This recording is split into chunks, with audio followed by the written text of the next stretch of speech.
নামাজে মনে মনে কোরআন পড়া। তো যে সব নামাজে আস্তে কেরাত পড়া হয় সেসব নামাজে অনেককে দেখা যায় মুখ ঠোঁট না নেড়ে মনে মনে সূরা কেরাত পড়েন। হয়তো তারা এই ভুল ধারণা করে আছেন যে আস্তে আস্তে কেরাত পড়া মানে মনে মনে কেরাত পড়া। তো এটা ঠিক নয়, কারণ যেসব নামাজে কেরাত আস্তে পড়তে বলা হয়েছে তার অর্থ হলো নিচু সুরে তেলাওয়াত করা। আর এত খুবই সহজ কথা, মনে মনে পড়া কোনো ক্রমেই নিচু সুরে পড়া নয়।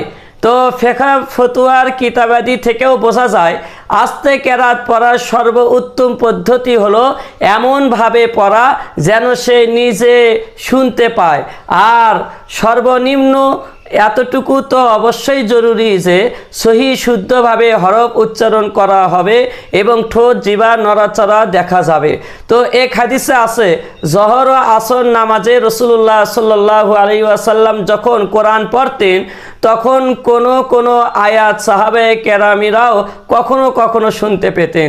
তো হযরতে আবু মামার বলেন, আমরা হযরতে খাব্বাব রাদিয়াল্লাহু তাআলাকে জিজ্ঞেস করেছিলাম যে নবীজি কি জহর ও আসর নামাজে কোরআন পড়তেন? তিনি বললেন হ্যাঁ। তো আমরা প্রশ্ন করলাম, আপনারা কিভাবে বুঝতে পারছেন? তিনি বললেন বিজরাতিহি লিহিয়াতিহি, অর্থাৎ তার দাড়ি মোবারক নড়াচড়ার দ্বারা।